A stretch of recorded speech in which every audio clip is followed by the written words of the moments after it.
Presented by Patanjali दंत कांति, करोड़ों देशवासियों का भरोसेमंद हर्बल टूथपेस्ट।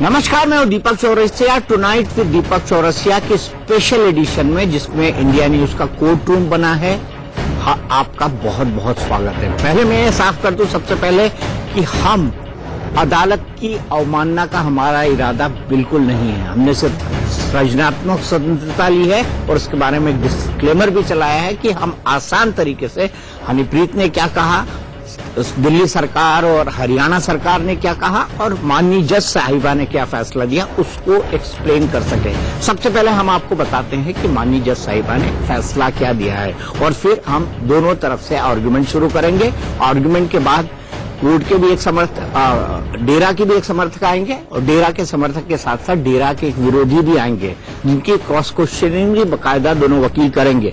मेरे साथ है रजत कपूर साहब, जो कि हनीप्रीत के काउंसिल है। मेरे साथ है राखी दुबे जी, जो कि दिल्ली सरकार और हरियाणा की काउंसिल है। मैं दोनों को इनवाइट करता हूं, लेकिन सबसे पहले बता दूं कि दिल्ली हाईकोर्ट माननीय न्यायालय का फैसला क्या है। दिल्ली हाईकोर्ट ने हनीप्रीत की अग्रिम ट्रांजिट जमानत याचिका को खारिज कर दिया।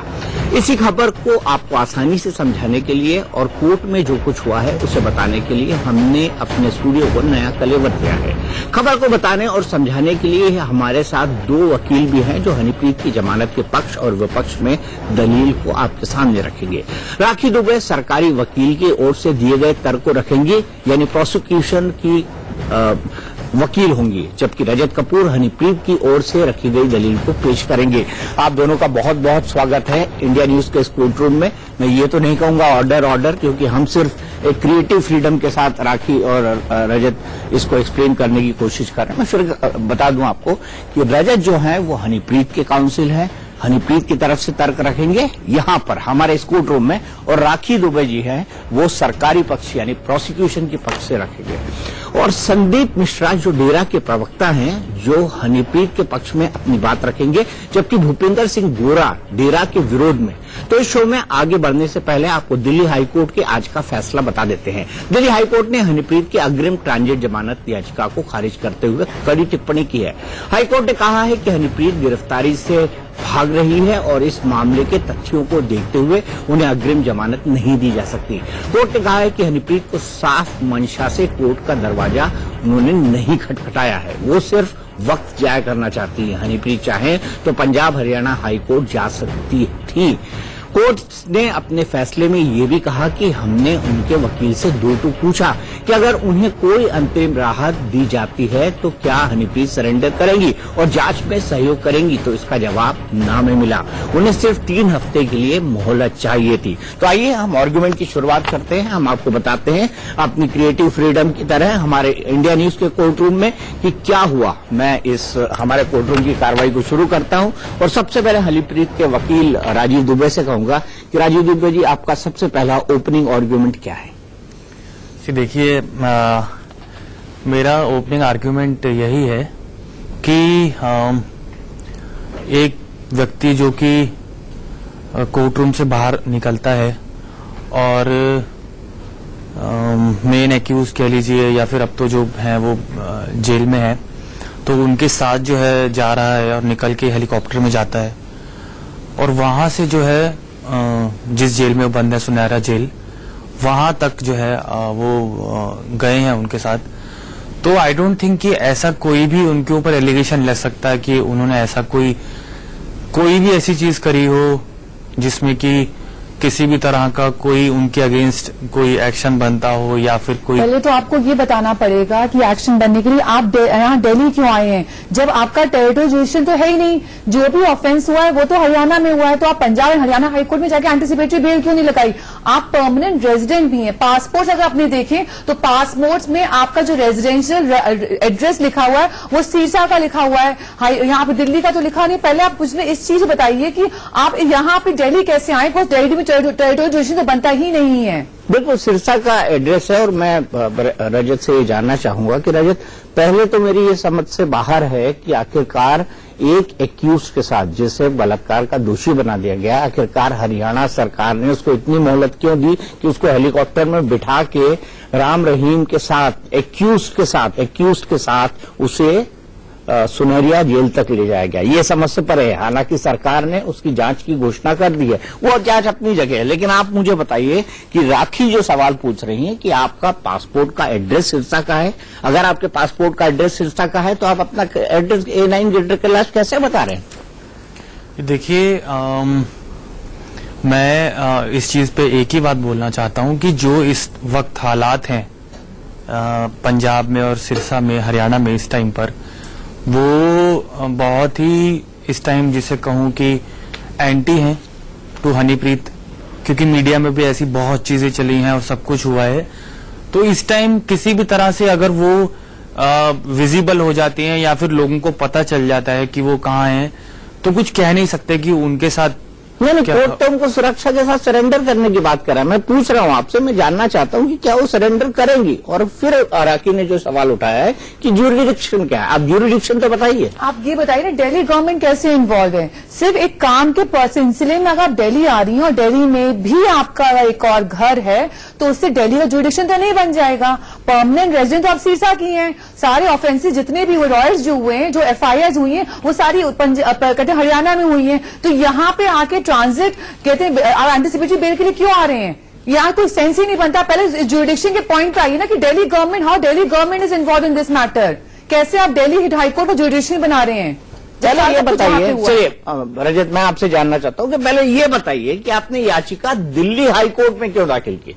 आप पंजाब हरियाणा हाईकोर्ट जा सकते थे, साफ पंजाब हरियाणा हाईकोर्ट जा सकते थे, लेकिन आप दिल्ली हाईकोर्ट क्यों आए? देखिए, ये जो एप्लीकेशन है, ये जो बेल एप्लीकेशन है, बेसिकली ट्रांजिट बेल एप्लीकेशन है। इसके तहत कोई भी अगर सीधे बेल मांग सकते थे पंजाब हरियाणा हाईकोर्ट से, आप ट्रांजिट बेल एप्लीकेशन क्यों मांग रहे हैं?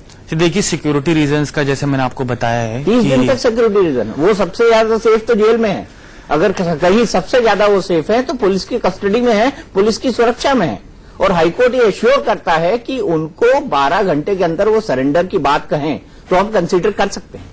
आप ये देखिए ना, चंडीगढ़ यहाँ से कितनी दूर है? महज 4 घंटे का रास्ता है बाय रोड। अगर आप जाएं तो आपको जब यहाँ पे आ रहे हैं तो आप वहां पे भी तो लगा सकते थे। ये ट्रांजिट बेल मेरे हिसाब से आपका सिर्फ डिले टैक्टिक्स है। आप सिर्फ डिले करना चाह रहे हैं और कोई रीजन नहीं यहाँ पे आने का, वरना आपको ज्यूरिडिक्शन ही नहीं बनता है। जब सारा ऑफेंसेस वहीं हुआ है, परमानेंट रेजिडेंट भी वहीं की है, तो यहाँ क्यों आई है?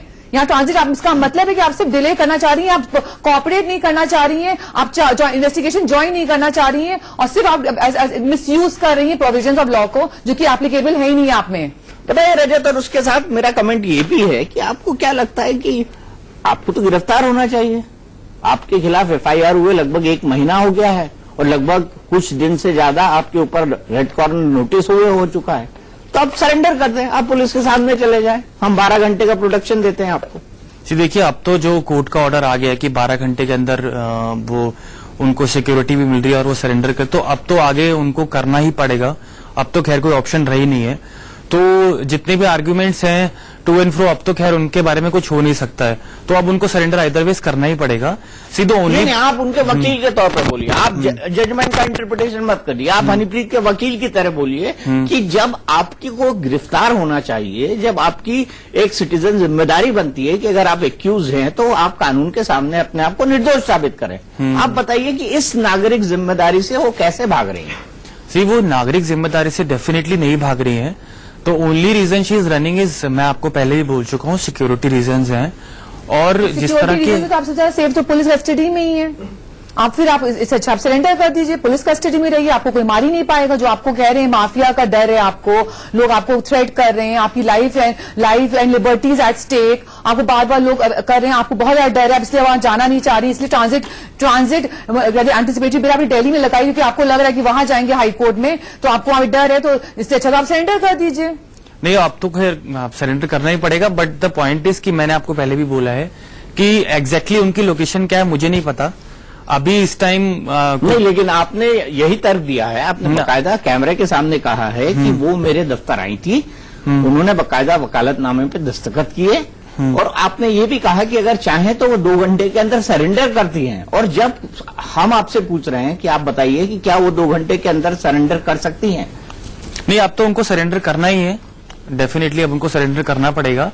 अब वो काफी टाइम से, आई थिंक पिछले जब से आपने ये कहा ना सिक्योरिटी रीजन से कहा कि आप वहां नहीं जाना चाह रहे हैं, तो सिक्योरिटी रीजन से तो ये है कि जैसे आप यहाँ पे आर्ग्यू कर रहे हैं उनकी एंटीसिपेटरी बेल, तो वैसे आप जाके पंजाब एंड हरियाणा में तो आर्ग्यू कर सकते हैं एंटीसिपेटरी बेल। तो आपने यहाँ पे क्यों इसको डिसाइड किया कि यहाँ पे आप आर्ग्यूमेंट करें? पॉइंट ये है कि कभी कभी जैसे अगर आप चाह रहे हैं एक स्टेट से दूसरी स्टेट में क्रॉस करके, तो कभी कभी पुलिस जाने की जरूरत नहीं है एंटीसिपेटरी बेल के, आपको पता है अच्छे से वकील साहब कि फिजिकली जाने की जरूरत नहीं है, सिर्फ वकील को जाना होता है एंटीसिपेटरी बेल के लिए आर्ग्यू करने के लिए, कहते पेटिशनर को नहीं जाना होता है। तो सिक्योरिटी रीजन की जो बात कर रहे हैं आप बार बार, तो मेरे ख्याल से आप अपनी जैसे आप यहाँ आके उनके बिहाफ पे आर्ग्यू कर रहे हैं, आज भी तो प्रेजेंट नहीं है कोर्ट में, वैसे वहां जाके आर्ग्यू कर सकते हैं आप।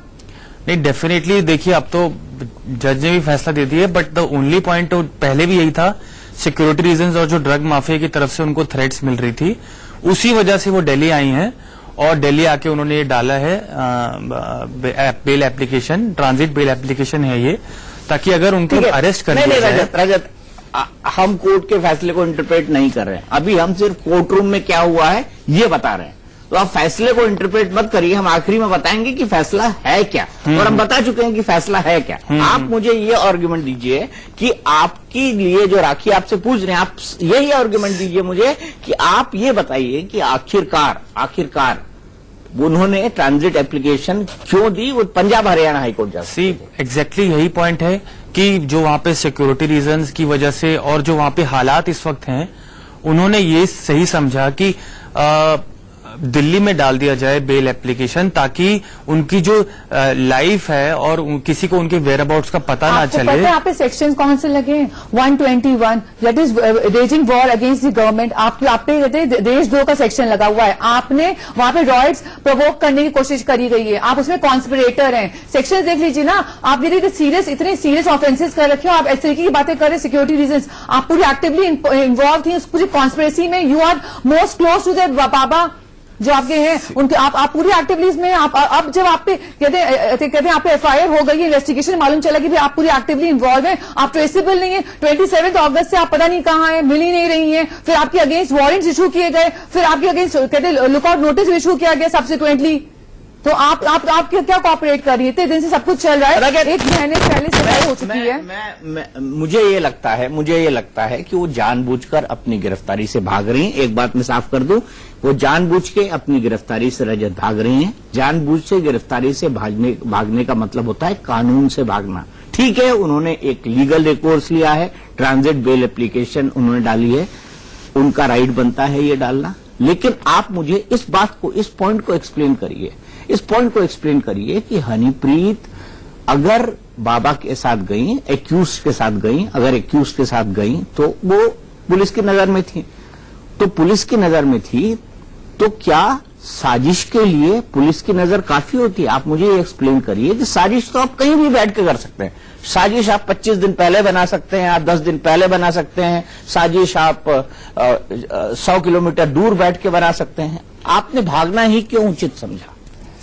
बेसिकली मैं आपको बताता हूं कि इस सिचुएशन में, जहां पे जिस सिचुएशन में हनीप्रीत इस टाइम पर है, वो आप और हम लोग अंडरस्टैंड नहीं कर सकते। बीइंग अ वुमेन, वो किन हालात से गुजर रही है और क्या क्या प्रॉब्लम्स उनको आई होंगी जिस वजह से वो उनके साथ बाबा राम रहीम के साथ रही हैं, और थ्रू आउट उनका जो सफर रहा है, जो कुछ भी हम तो समझेंगे तभी ना, जब आप इन्वेस्टिगेशन में कोऑपरेट करेंगे। यू आर तो नॉट ट्रेसेबल, आप तो ट्रेसेबल ही नहीं 27 अगस्त से, तो इसमें आप, और उसके बाद आप एक तो कोऑपरेट नहीं कर रही है, ट्रेसेबल नहीं है, ऊपर से पंजाब और हरियाणा में एंटीसिपेटरी बेल लगाने की बजाय आप यहाँ पे ट्रांजिट कहते हैं एंटीसिपेटरी बेल के लिए आ जा रही है। तो आप ये तो डिरेक्ट एक्ट है। और क्या है, क्या सिक्योरिटी कंसर्न है? कौन से ड्रग माफिया है जो आपके पीछे पड़ा है? क्या आप बता सकती हैं? और ये ड्रग्स का क्या रिलेशन है?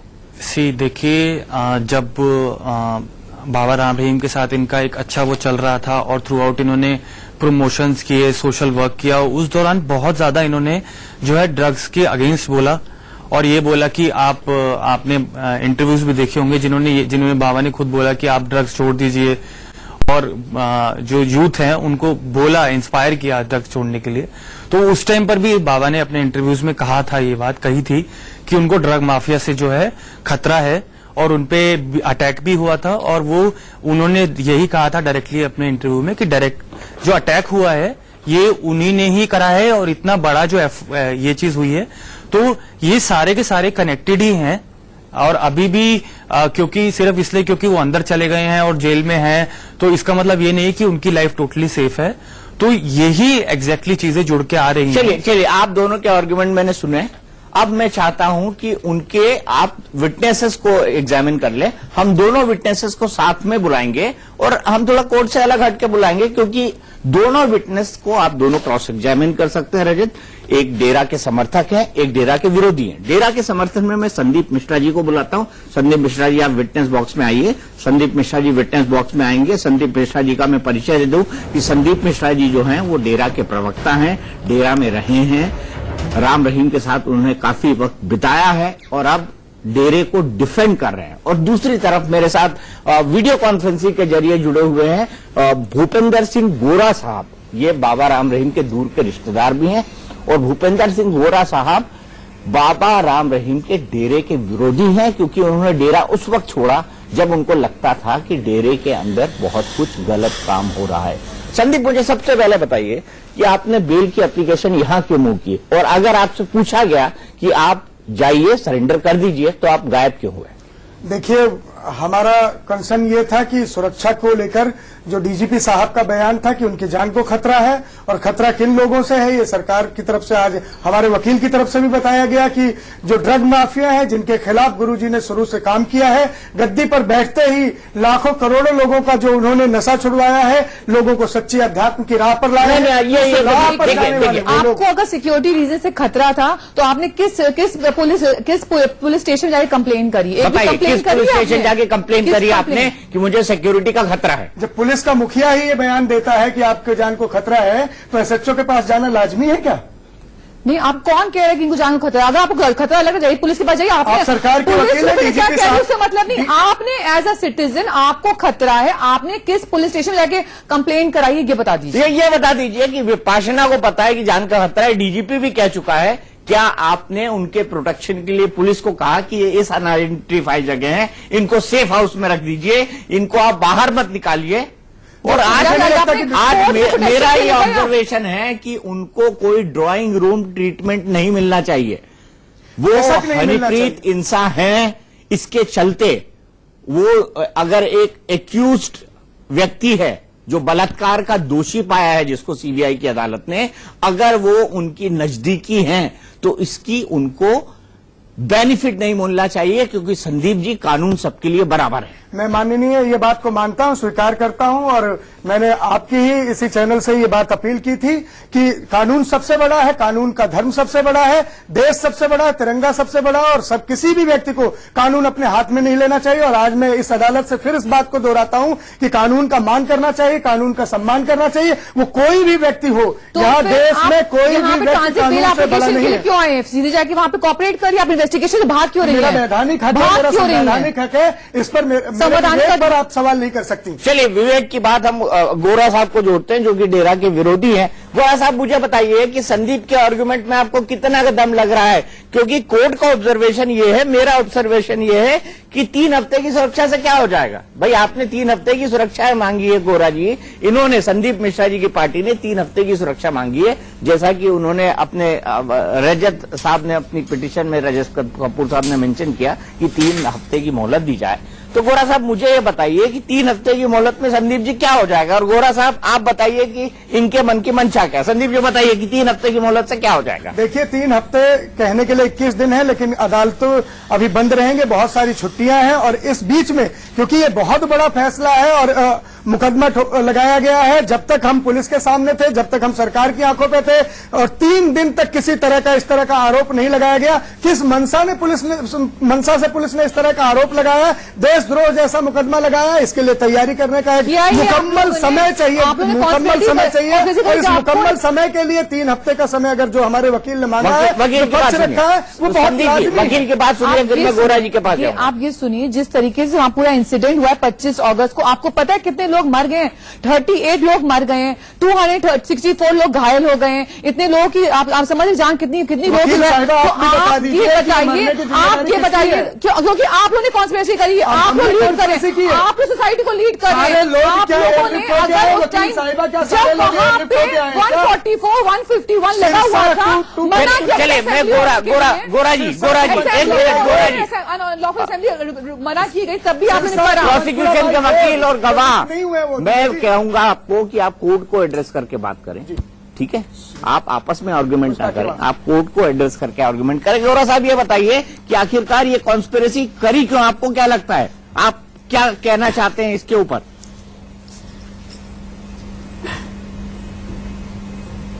मैं कोर्ट में पक्ष रखना चाहता हूं। जो ये कह रहे हैं कि उसको सिक्योरिटी रीजन से हम उसको लेकर नहीं आ सकते, और 25 अगस्त को जब हनीप्रीत सरसा जा रही है उस टाइम उसने सिक्योरिटी की बात क्यों नहीं कही? पहली बात तो ये है, उस दिन सिक्योरिटी की बात कहां थी? उस दिन अकेली गई है वहां से, उसके साथ 2 आदमी गए गाड़ी में बैठकर। और दूसरी बात, उसने पंचकुला में इतनी बड़ी साजिश रची है, इतने लोगों का पंचकुला में आना, सरकारी संपत्ति को नुकसान पहुंचाना, और आगे जो बलात्कारी था जिसको कोर्ट ने दोषी ठहरा दिया था, और बड़ी कोर्ट से उसको हाईजैक करके उसको निकालने की योजना किसने बनाई? और हनीप्रीत और जो बलात्कारी था उसने, दोनों ने, और इनके एक संधि थे, उन्होंने तीनों ने एक बैठ के ये सारी योजना बनाई भी जब सजा होगी एक रेड ब्रीकेस निकाला जाएगा, और उसके बाद आपने पूरा हगामा और वहां आग के हवाले कर देना पूरा पंचकुला को, और उसके बाद डेरा जो होगा मुखी उसको वहां से निकाला जाएगा, भगा देना है। और बाकायदा इसका जिक्र भी हुआ, और हमने ये खबर को बताया, और कोर्ट ये ऑब्जर्व करता है कि इस तरह की खबरें आई थी, इस तरह की खबरें चली थी। फिलहाल हम लेते हैं ब्रेक, हमारी ये court room, special court room जारी रहेगी। हनीप्रीत के वकील साहब भी हैं, सरकारी वकील साहब भी हैं, डेरा के समर्थक भी हैं, डेरा के विरोधी भी गवाही के लिए। हम फिलहाल रुकेंगे एक ब्रेक के लिए, लेकिन हम फिर साफ कर दें कि हम सिर्फ अदालत की जो प्रोसीडिंग्स हैं उसको क्रिएटिव फ्रीडम के साथ दर्शा रहे हैं और कुछ नहीं।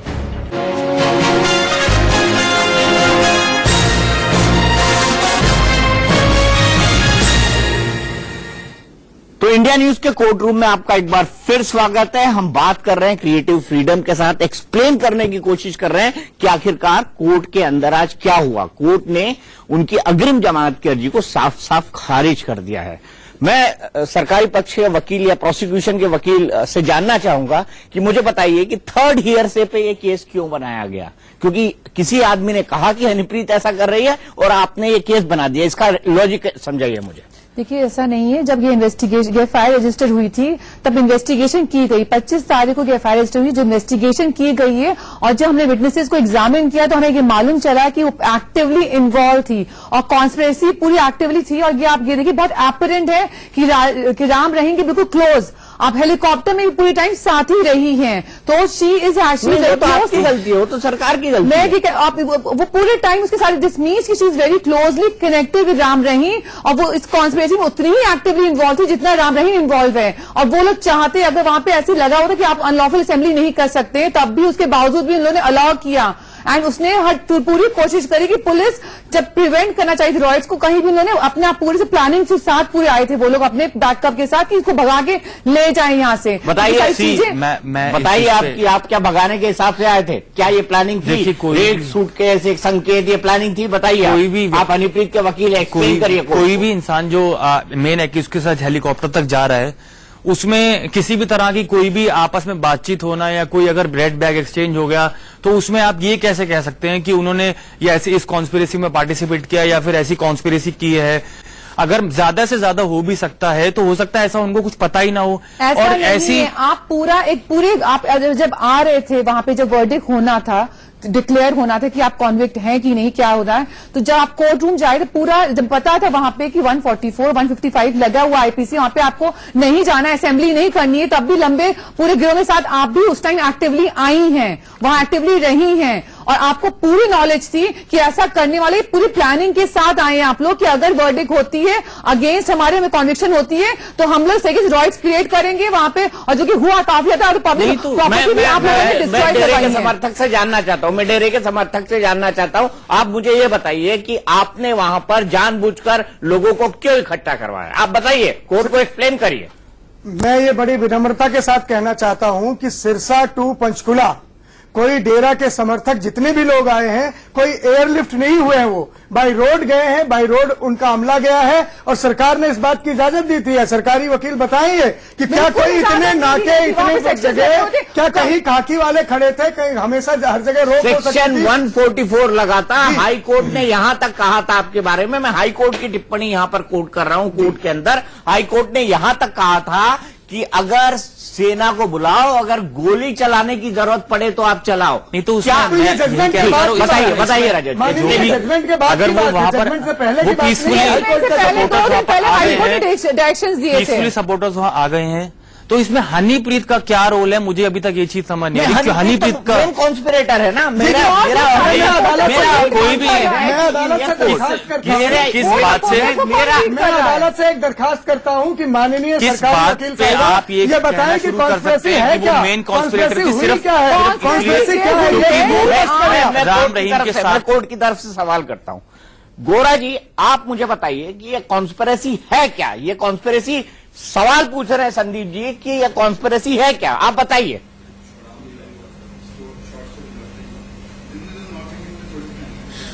देखिए, वहां पर इतने लोगों की मृत्यु होगी, इतनी साजिश में हनीप्रीत साजिश में शामिल है। हनीप्रीत वहां से डेरा से चलती है, डेरा मुखी के साथ बैठ के गाड़ी में चलती है, और 1000 गाड़ी के काफिले में गाड़ियां आती है पंचकुला में।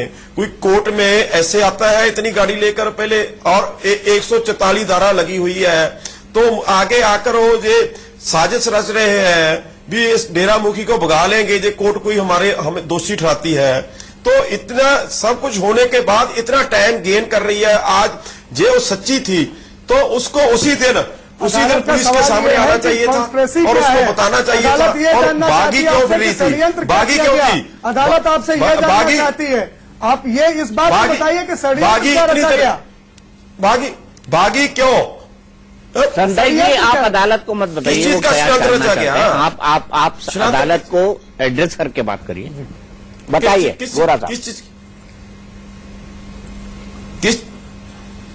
किस चीज का षड्यंत्र रचा गया? मैं किसी जो कुछ किया है, डेरा जो बलात्कारी है उसने और हनीप्रीत ने, दोनों की साजिश थी। पहले से इन्होंने सारा प्लान बना लिया था, डेरा में बैठकर, गुफा में बैठ के सारा प्लान हुआ है भी ऐसे ऐसे करेंगे। पहले अपने इन्होंने न्यायी वहां भेजे, इतनी संख्या में भेजे, कोई सारे ऑब्जेक्शन सारी वकील दे गिनी सकते हैं, साजिश थी, और पूरी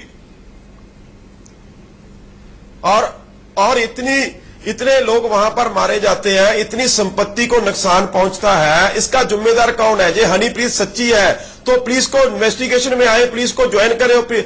आज उसको स्कॉट रजत जी एक्सप्लेन करिए, इतने दिन पर कहा एक्सप्लेन करिए रजत जी, आप हनीप्रीत के वकील मेरा एक्सप्लेन सिर्फ करिए। ये कहना है कि जब कोर्ट की हियरिंग थी, मैं एग्री कर रहा हूं कि रात को जो थे उनके अनुयायी आए थे, मैं एग्री कर रहा हूं कि वो कोर्ट से बाहर आई हैं, उनके साथ रही हैं, और मैं एग्री कर रहा हूं वो काफी टाइम से उनके साथ ही थी।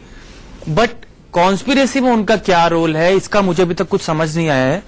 क्योंकि अगर कोर्ट का फैसला उनके अनुयायियों को लगा कि हमारे खिलाफ है, हमारे बाबा के खिलाफ है, उनकी फीलिंग्स हर्ट हुई हैं, तो ये नेचुरल रिलेक्शन भी तो हो सकता है। वकील के तौर पे आपको जानना चाहता हूं, और राखी जी का मैं वकील के कोर्ट के तौर पे आपको जानना चाहता हूं, वकील से जानना चाहता हूं कि वो फैसला जो दिया है वो सीबीआई की एक डेजिग्नेटेड अदालत ने दिया है, 100%। उससे क्या अनुयायियों की फीलिंग हर्ट होना चाहिए?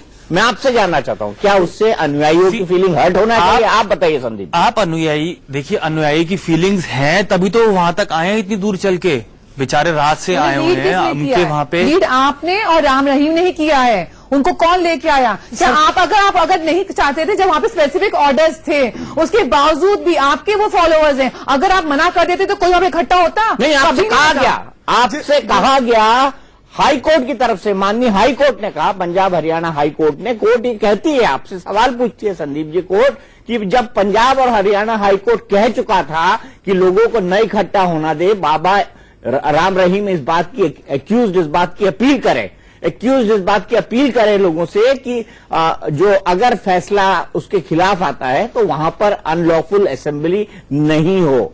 जानबूझकर एक्यूज ने इस मैसेज को लेट किया और बहुत लेट नाइट डाला, इंटरनेट पे डाला, और टीवी कैमरे सामने खड़े थे डेरे के, लेकिन राम रहीम ने आकर कैमरे पे नहीं कहा कि आप सब पंचकुला छोड़ के वापस चले जाओ।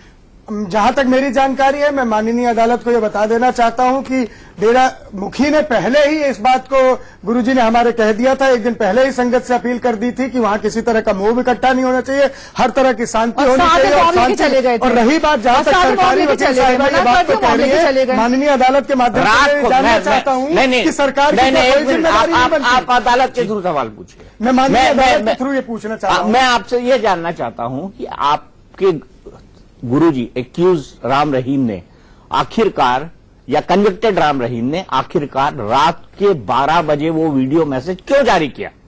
और आप 300 गाड़ियों का काफिला लेके जा रहे हैं, आप पे ऊपर ये आरोप है, पहले भी आरोप है कि 2007 में इसी तरह की भीड़ इकट्ठी करके अकाल तख्त के सामने आपने सरकार को झुकाया था।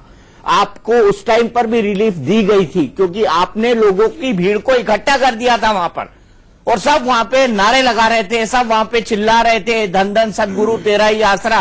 देखिए मैं उसको डेरा झूठा सौदा क्यों ना कहूं?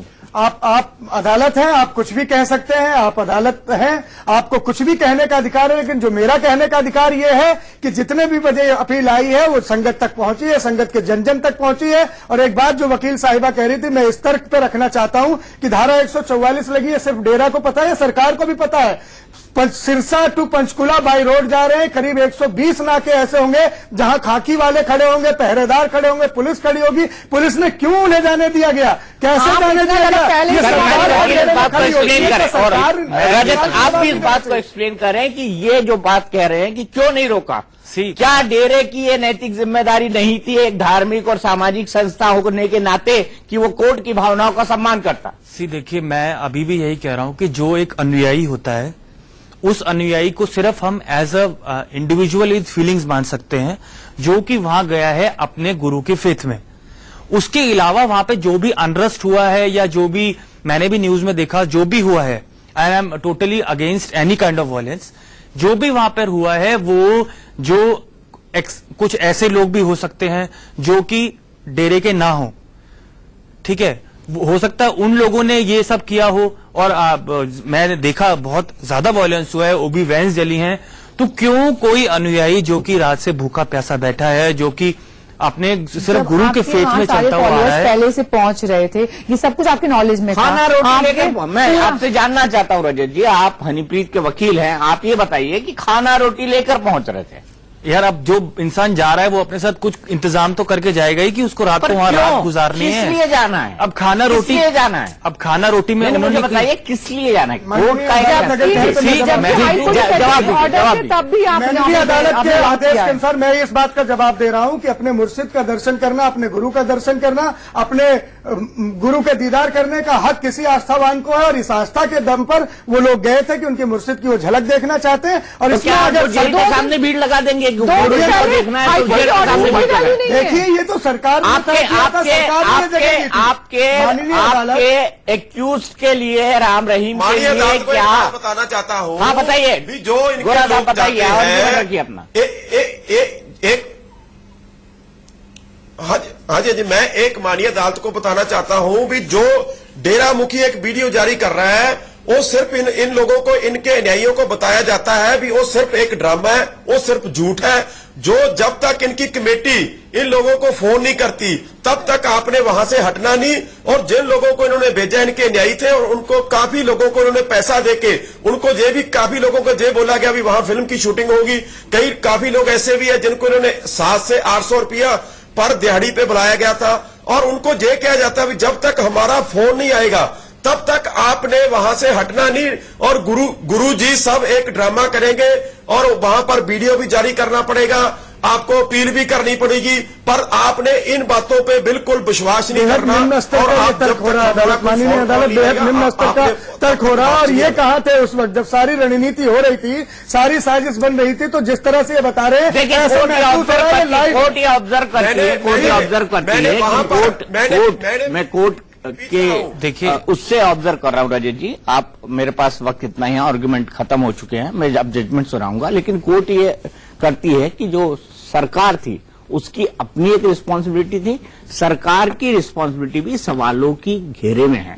और सभी पक्षों की दलीलों को सुनने के बाद दिल्ली हाई कोर्ट ने हनीप्रीत पर अपना फैसला सुना दिया। दिल्ली हाई कोर्ट ने हनीप्रीत की अग्रिम ट्रांजिट जमानत को खारिज कर दिया।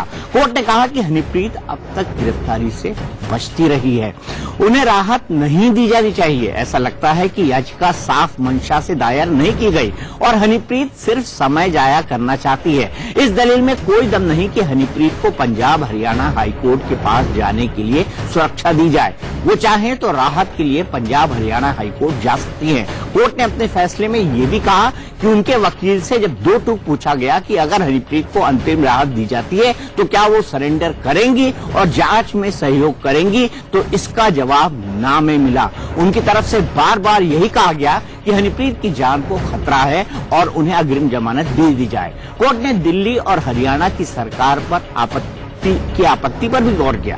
दोनों सरकार के वकीलों ने दिल्ली हाई कोर्ट के अधिकार क्षेत्र को लेकर भी सवाल उठाए। हरियाणा सरकार का कहना था कि एफआईआर पंचकुला स्टेशन में दर्ज है, लिहाजा उन्हें पंजाब और हरियाणा हाई कोर्ट का दरवाजा ही खटखटाना चाहिए। हम अपनी खास पेशकश की अंत यही करते हैं, इंडिया न्यूज के कोर्ट रूम का अंत यही करते हैं। लेकिन मैं फिर साफ कर दूं कि क्रिएटिव फ्रीडम के साथ हम कोर्ट के अंदर जो कुछ हुआ है उसको समझाना चाहते थे। जो उचित सवाल है जो कोर्ट ने भी उठाए थे उनको एक्सप्लेन करना चाहते थे, और इसमें माननीय अदालत का अवमानना करना या किसी की अवमानना करना हमारा ऐसा कोई मकसद नहीं था। इसका बाकायदा डिस्क्लेमर हमने दिखाया है। तो इंडिया न्यूज के कोर्ट रूम से आज इतना ही।